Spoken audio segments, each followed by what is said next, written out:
You're listening to the Ritual Nurse Podcast, where healing meets humor, science, and a touch of magic. All right.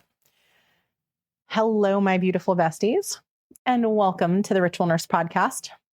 This is our second video audio episode.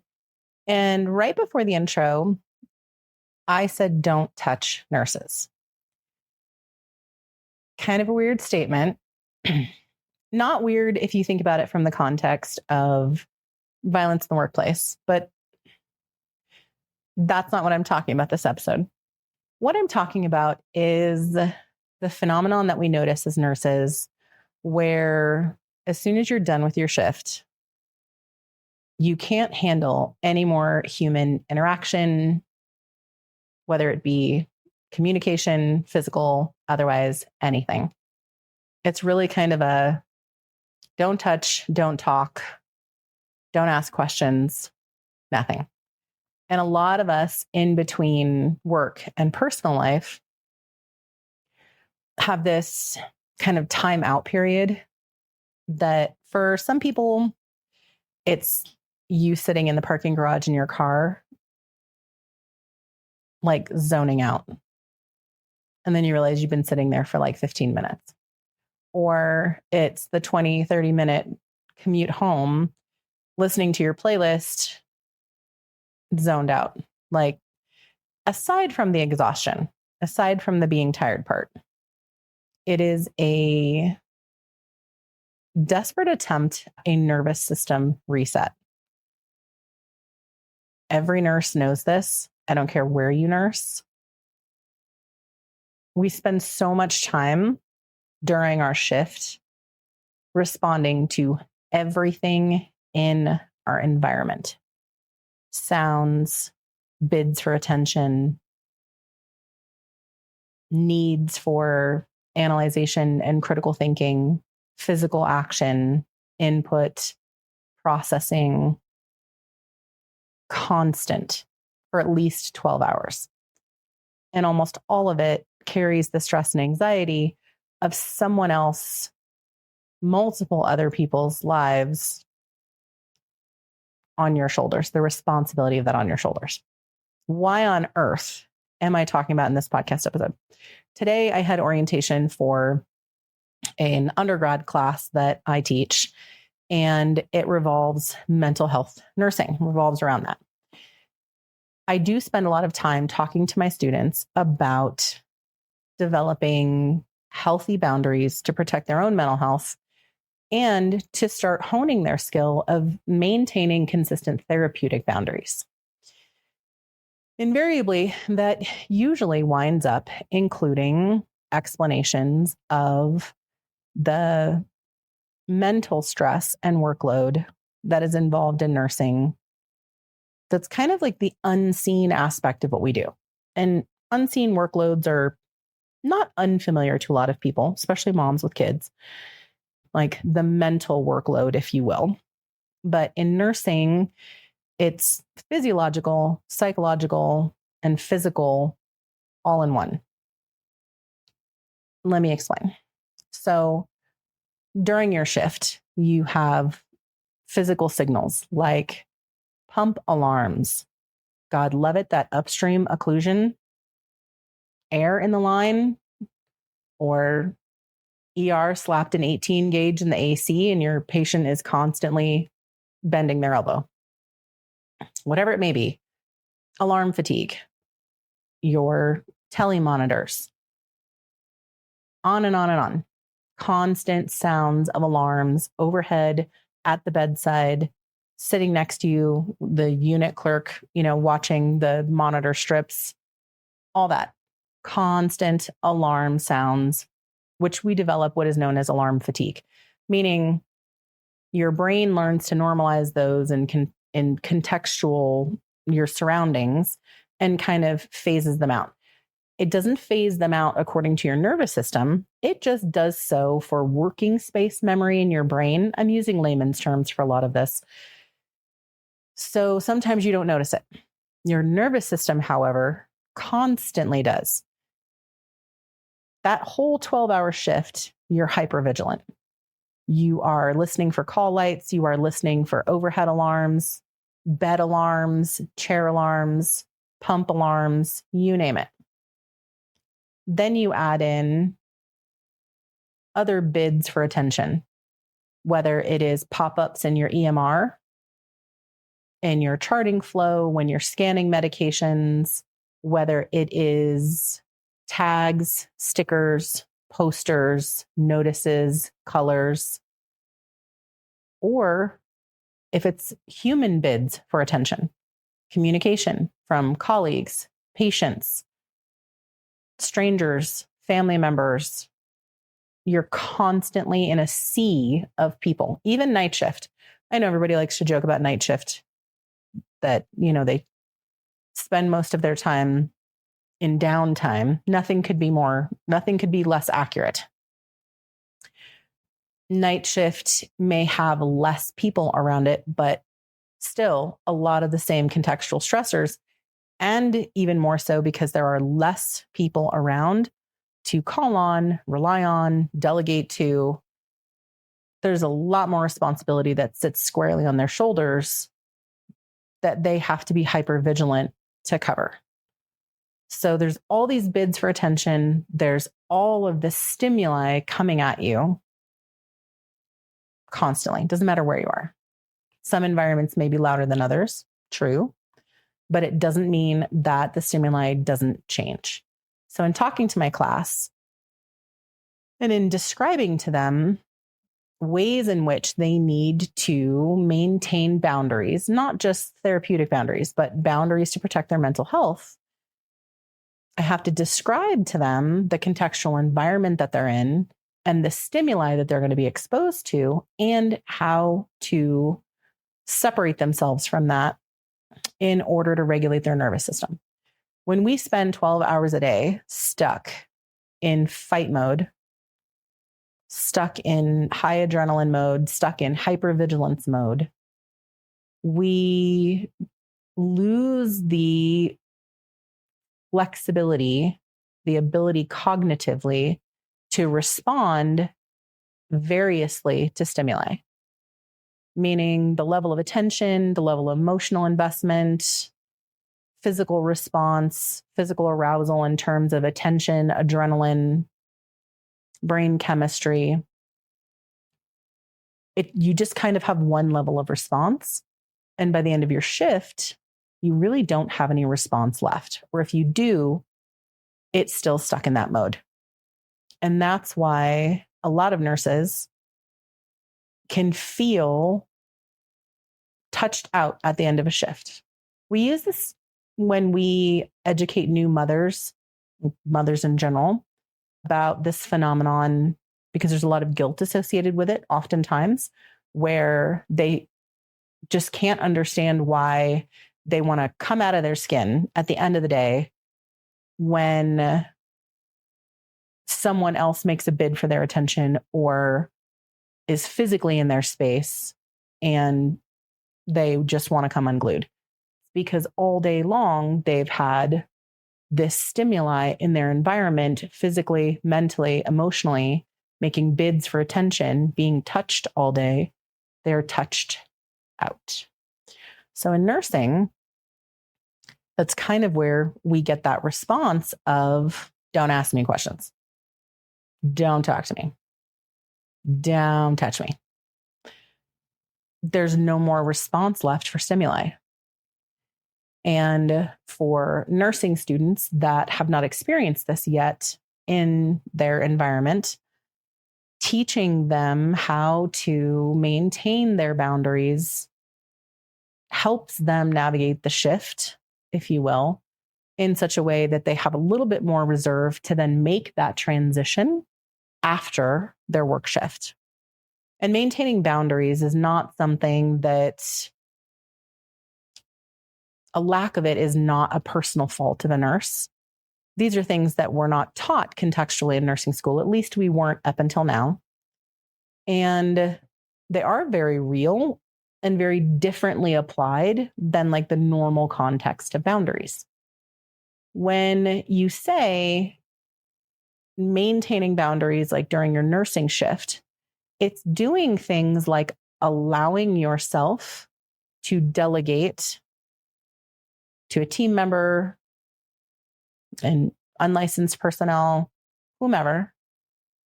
I'm trying to use the official words for things because there's 50,000 different roles that could encompass. Alarm surveillance. I'm going to take a 15.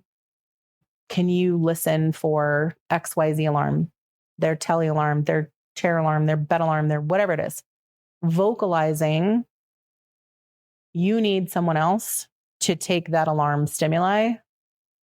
You're delegating that for that 15-minute break or whatever it is. And then actively not surveilling it. Get off the floor or go to a different area. Do we ever stop listening for overhead alarms? No, because codes, fires, code grays, code silvers, code blacks, purples, pinks, a whole gamut of codes that we listen for.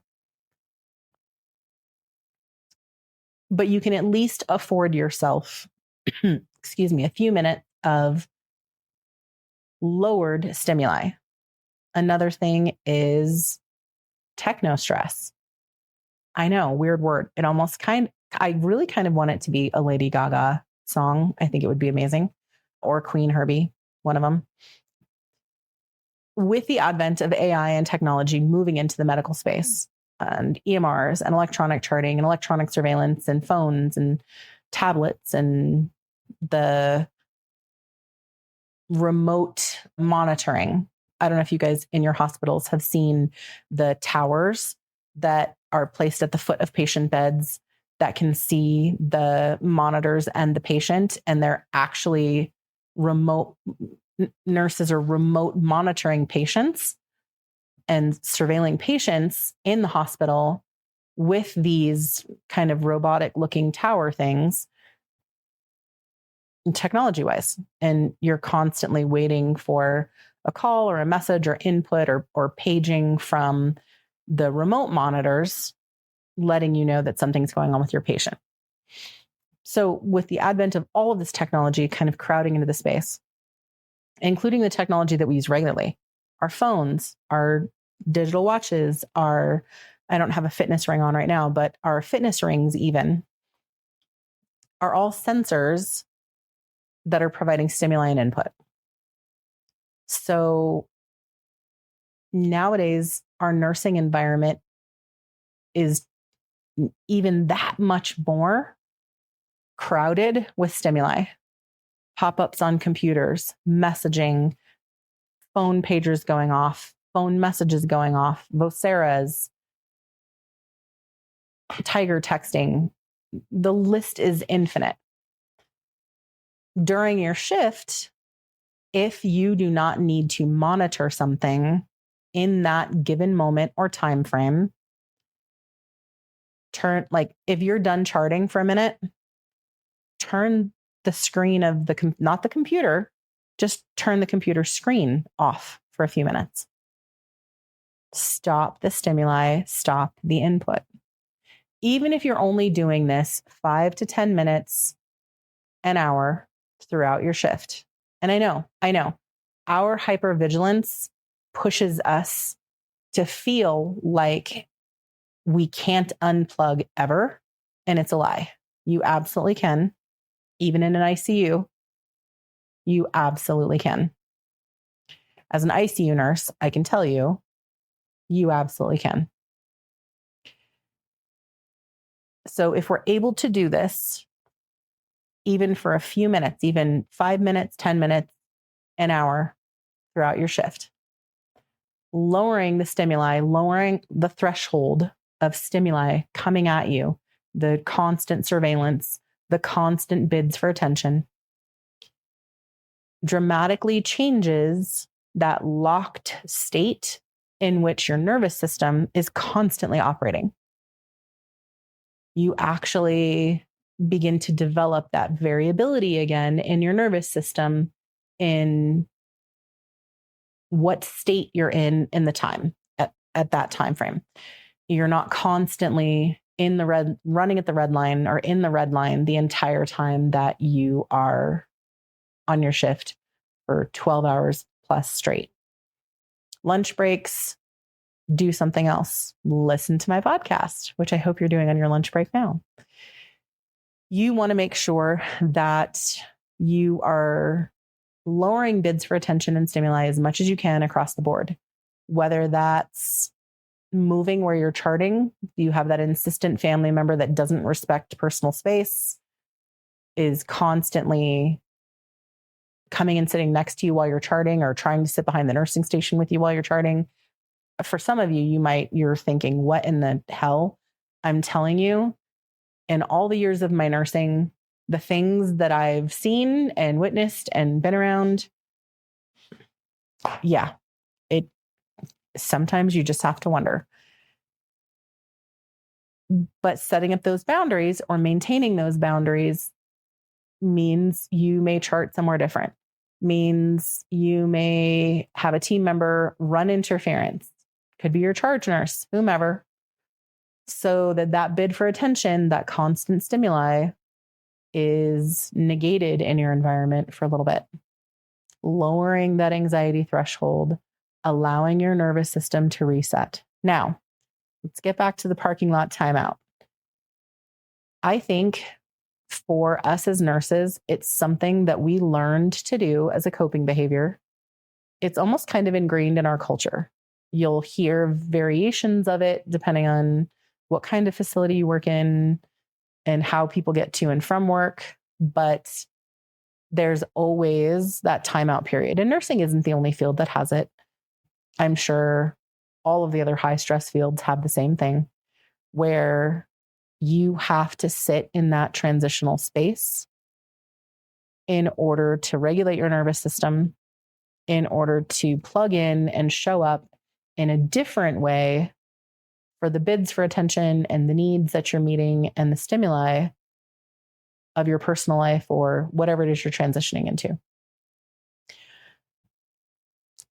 That's another area where having ritual space for yourself on your days off and setting up or having a routine, a ritual for yourself after your shift, especially if your shift involves a lot of trauma, a lot of secondary trauma exposure, debriefing is vastly important.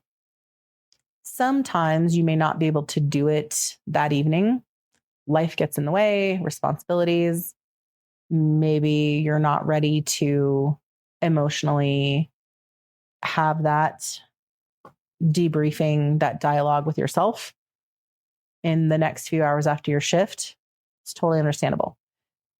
But you still need to have some kind of ritual for yourself that allows you to completely lower your nervous system response to a resting state. A lot of that involves physiology and somatic release of that stress. So any kind of body directed, whether it's stretching, yoga, deep breathing, cold plunges, hot shower, like whatever physiologically, somatically helps you unwind and unknot that tension and lower your nervous system response from head to toe. It's really, really important that you develop that habit across the board. After your shift, you need to know, your body needs to know that there is something in place that specifically addresses the need for your nervous system to go back down to zero. Especially if you're transitioning from work and your personal life has as much stimuli, bids for attention, stress, trauma even, albeit in a different manner perhaps, but contextually, as your work environment. Your nervous system needs a rest point. Physiologically speaking, it's taxing you, taxing your adrenal glands, taxing your endocrine system, taxing your immune system. And it's going to have repercussions physiologically. So you have the right to put yourself first and set those boundaries and maintain them. So the whole don't touch nurses can look a lot like I need 15 minutes to collect my thoughts, take a hot shower, do yoga, stretch, be in a quiet room by myself, whatever it is, before anybody asks me for anything, touches me, talks to me, or anything. Believe me, they can wait. If it takes 30 minutes, maybe it takes 30 minutes. If you've had a really hard shift, suffered a loss, had a lot of trauma exposure that shift, you may need some regulation time. And that is 1,000% okay to have that as a non-negotiable. It's 1,000% okay. If we don't start healing the healers, you guys are going to run out of you to be able to show up for anybody else. So my job is to preserve as much of you as possible for you to show up for others, to heal others, and more importantly, for you to show up in your own life for yourself. So right about now, if you're listening to the audio version of this, it is our dance break.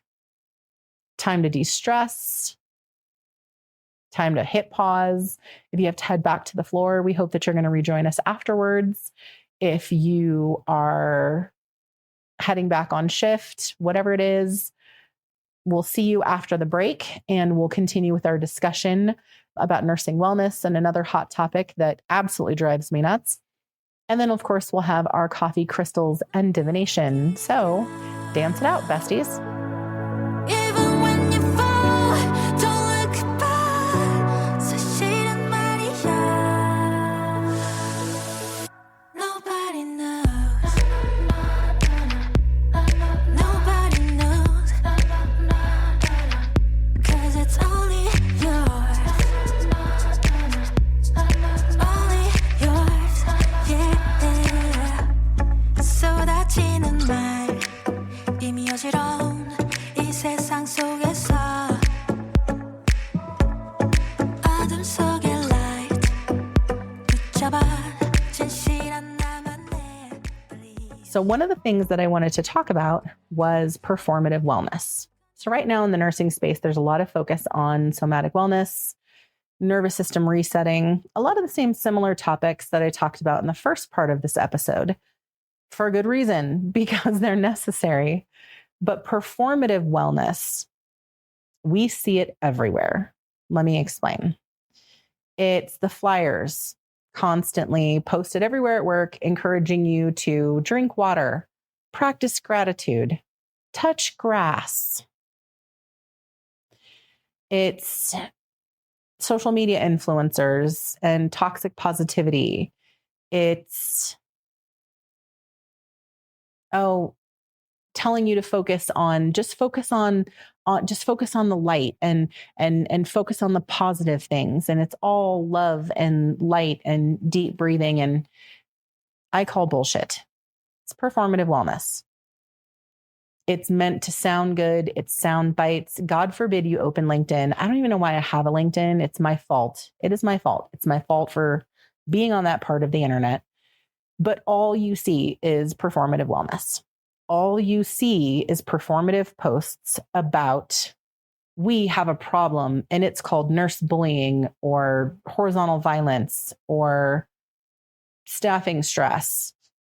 And we've put a name to it and we care about nurses. And this is a huge problem that we need to talk about. But they're not talking about it. They're not solving it. And they're not doing anything but using it to generate algorithmic responses because of the buzzwords that are in it. Performative wellness contributes to technostress, if you will, by constantly bombarding us with the nucleus of the negative thing that's wrong without there ever being a positive at all to it. Constantly telling nurses that they need to hydrate and practice gratitude and touch grass really implies that the nurses are the problem. Again, absolute bullshit. We're in a system that isn't designed for our well-being.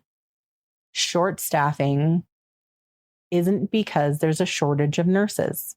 There isn't a shortage of nurses. There's just a shortage of nurses willing to put up with healthcare systems bullshit. So short staffing, not having safe staffing ratios are all financial decisions. They're 100% financial decisions. They're not driven by some phantom shortage of nurses available to fill the positions. So constantly having this environment around you telling you, you just need to focus on the positive. You need to practice gratitude. You need to look on the bright side of things. Sure, does positive thinking enhance and change brain chemistry to a minor extent? Yes, it does. Is that what is needed to solve these problems? No. And neither is telling nurses that they bear the brunt of doing this. The systems need to change, and it is not the nurses' fault that the systems are the way that they are. The nurses are the victim of it. It's pretty much circular gaslighting, if you will. So performative wellness is something that it's like a fancier form of toxic positivity. You know, them posting flyers for, free yoga class in the middle of day shift when the unit's trying to keep its head above water, or right after night shift, knowing that most of their night shift members don't get off of night shift on time because of their staffing problems. They put these things out and point to them as if to say, look at how much we care. Look at what we're doing. This culture of wellness and health and vitality. Hot air, just emptiness and hot air. Same thing with the social media posts in places like LinkedIn, even Facebook also. Not so much TikTok. That tends to be more on the side of realism and nurses generating most of the content. But in other spaces, you're just bombarded with the buzzwords and the keyword language and the carefully curated statements about the issues, but there's never any solution. They're always calling for a solution, but there's never any solution is generated. And they're always naming the problem and never discussing what's causing it. It's like constantly saying, my patient's got a fever of 102. We should really do something about that.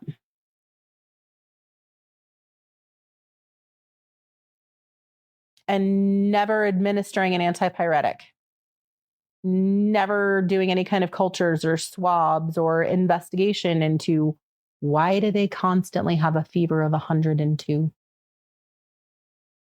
But no, we're going to talk about the fact that they have a fever of 102. And this is deeply impactful to this patient and is a very serious problem that needs to be addressed. And we're going to even put up flyers about how much we're paying attention to this fever and how, gosh, the patient should just cool down. Focus on being cooler. See how absolutely ridiculous and stupid that is? Same thing with performative wellness. It makes me absolutely insane.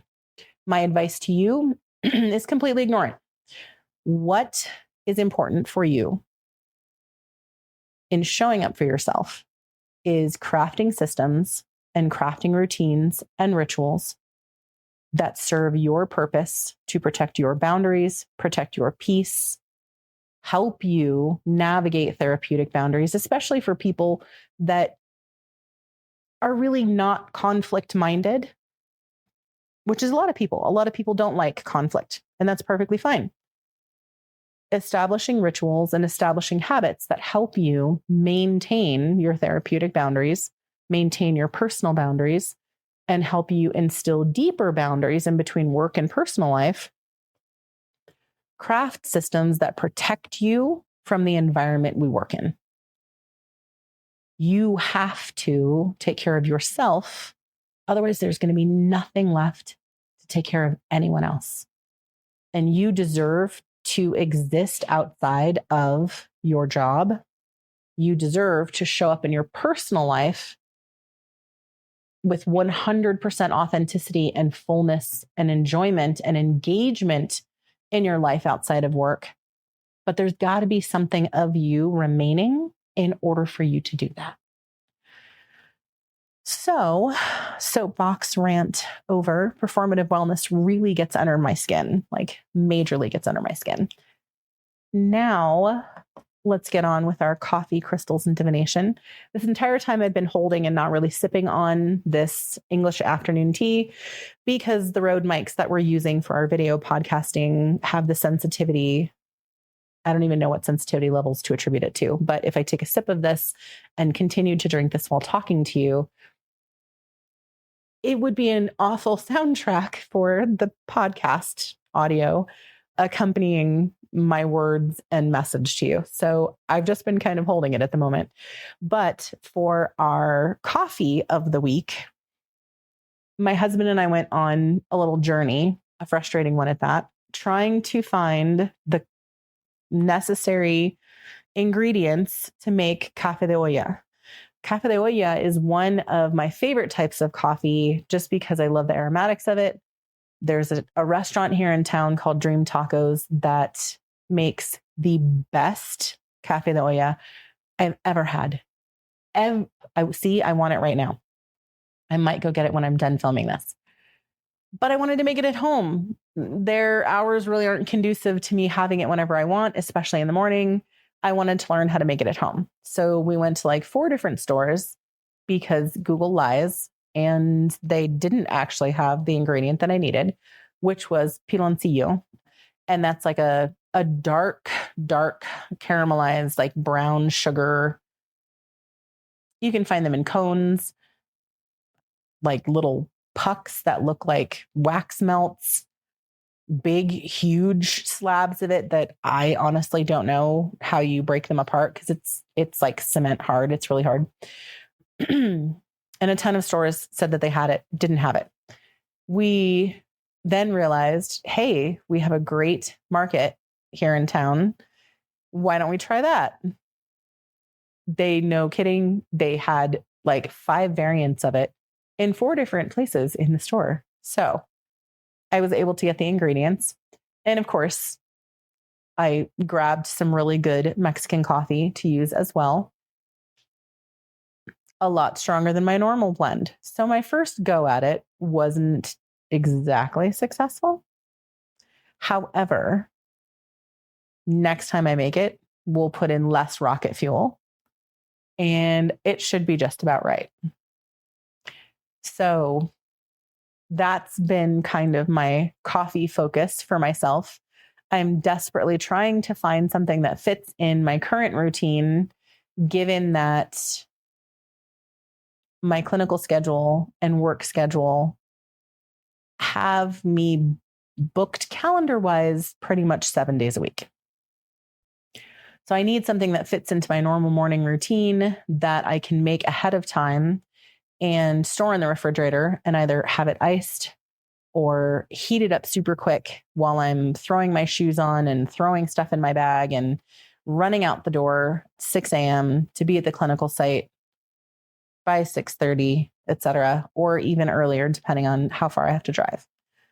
And that I'm hell-bent on getting it right and making the perfect cup. I have the cinnamon sticks. I have the cloves. I haven't tried the twist of orange. I have the piloncillo. I've got all the necessary ingredients. So I'm going to keep working at it until I get it right. That's my coffee focus of the week. If you guys have a recipe, if you know what café de olla is and you have a family recipe for it, a personal recipe for it, please send it to me in the comments. Tell me how you make yours or how your family member made it, whomever. I don't have the clay pot. I have to make it in a normal pot, and I just have normal mugs. Normally, I guess it is traditionally in a clay pot, and the cups are of the same material that the pot is made out of. I don't have that. I have cookware at home and normal coffee mugs. So we're going to make do with that. But tell me in the comments or text me and let me know what your recipe is. And I'm going to try them because I really want to come up as close as I can to what this restaurant makes. I even tried, don't hate. I even tried the Nestle instant version. They make a café de olla instant coffee version. Nope. That does not taste anything like it. It was very bitter. So share it with me, share it on social. Again, text me, message me, let me know. I want to try your guys' recipes.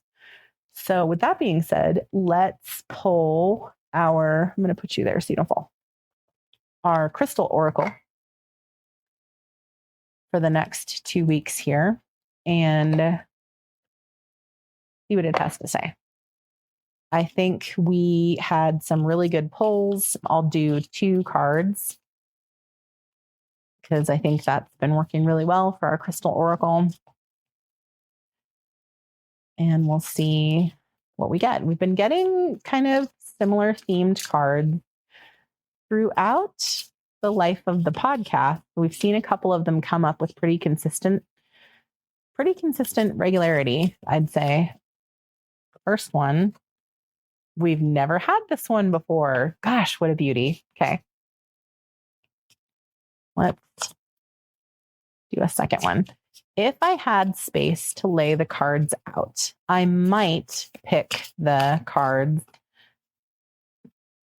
based on, I don't know, intuitive kind of feeling, but I don't. So I'm doing it, shuffling it. Oh, 3 of them came out. Well, that's what we're reading. All right. Our first one that came out is Ruby, and it's vibrance, and it's a heart. Our second one that came out was Amplify, and it's clear quartz. Haven't had either of these this entire time. Our third one that came out is Protection, and it's black tourmaline. Now, again, I don't know if the autofocus on my camera is going to allow me to show you, but I figure if I hide my face behind them, you might be able to see the cards. All right. So let's start with Ruby and then clear quartz and then black tourmaline. Wow, these are gorgeous. We have not had these the entire time that we've been reading these cards. So the first one is Ruby, passion, vitality, and self-confidence. Has your heart been feeling burnt out lately? In life, some situations can dim our fire and decrease our desire, making burnout a natural, yet frustrating challenge to handle. Don't give up just yet, though. This card is here to reignite the fire in your heart, not in a heartburn way, but in a cool, passionate, and I've got this kind of way. Let this card be the catalyst that sets your soul ablaze with fiery passion, desire, and a zest for life. Feel your heart pulsating with unwavering confidence and purpose. With the help of Ruby's crimson red fire, burn up any lethargic feelings and self-destructive thoughts. Turn up the heat, embrace your true power, and lead a more vibrant life. You got this. What an incredible message. Amplify, clear quartz.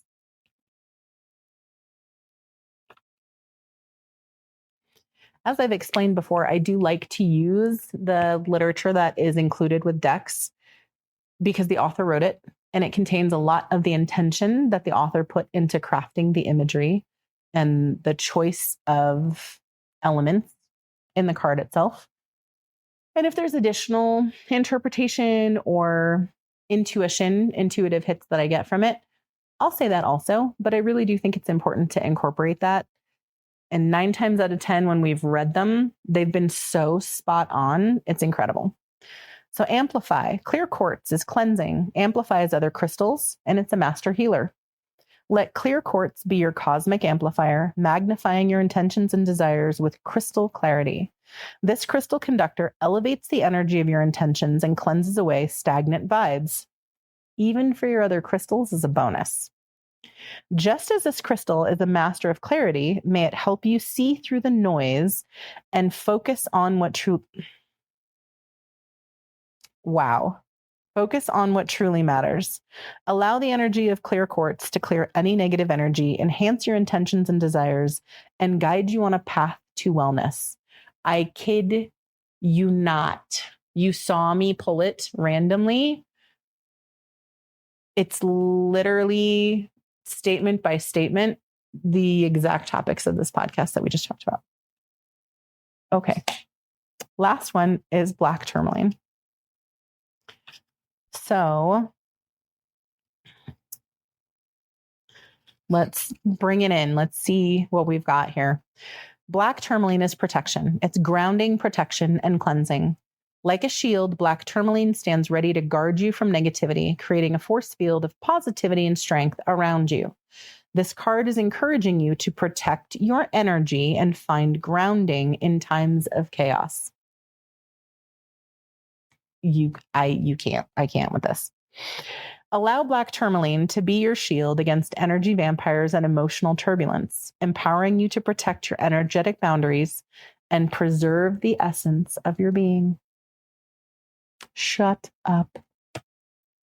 Okay, epic crystal pull for the next 2 weeks. So those are your stones for the next 2 weeks: ruby, clear quartz, and black tourmaline. Ooh, what a fun kind of mix of colors too. I really like that. Holy crap. That could not have been more accurate. Okay. Let's do our, now I'm excited. Now I want to see what the divination is. All right.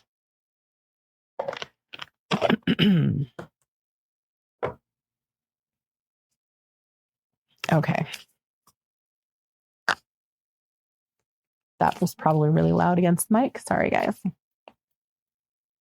But again, we're aiming for 2. Divination, manifestation, meanings for the next 2 weeks. The Crystal Oracle really honed in on the message of the podcast.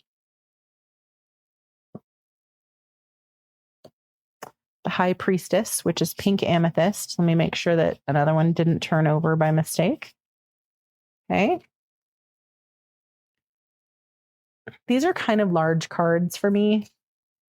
Smaller, I might be able to shuffle smaller ones more easily, but these are just so gorgeous that I just love using them.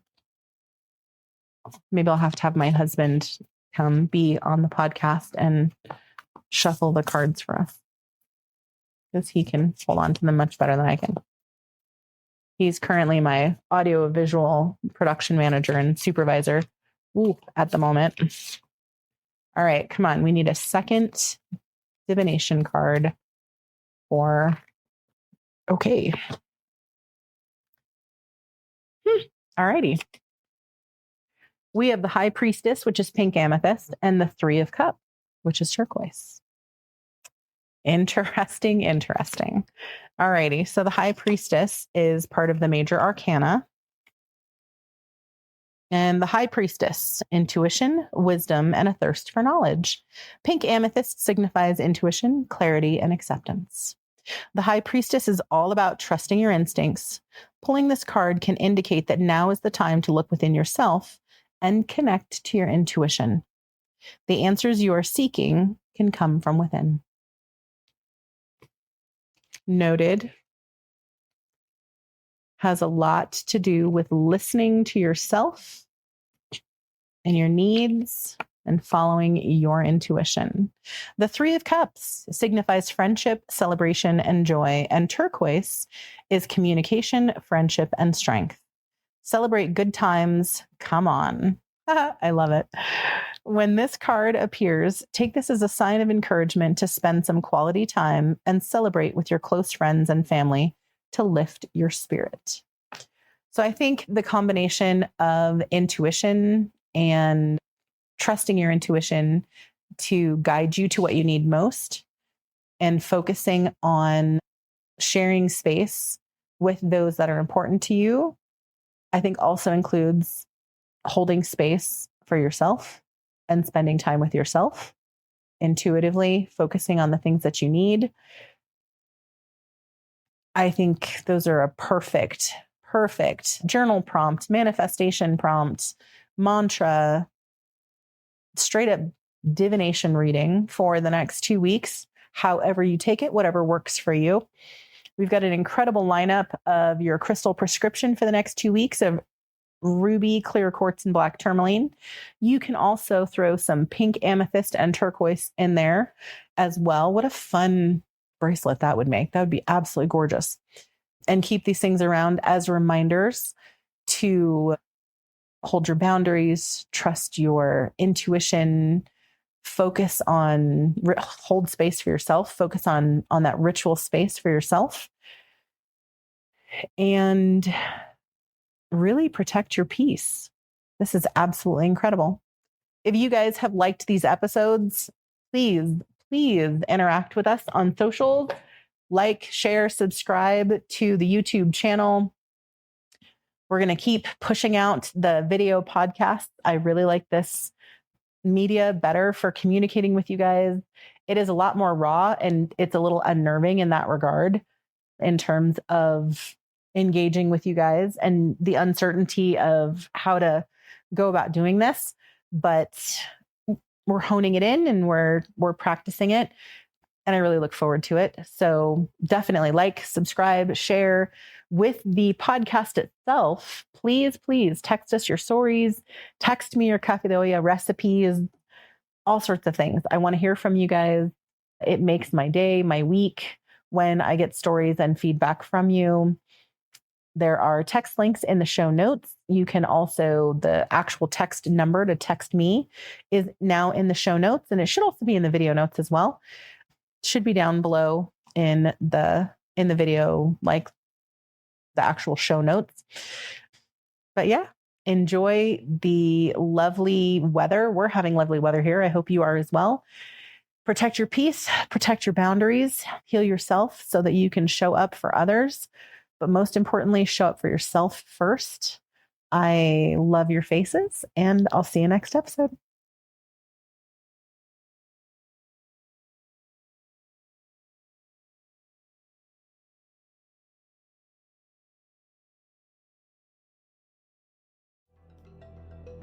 Thanks for listening to the Ritual Nurse Podcast.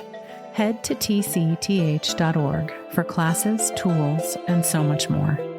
Until next time, love your faces.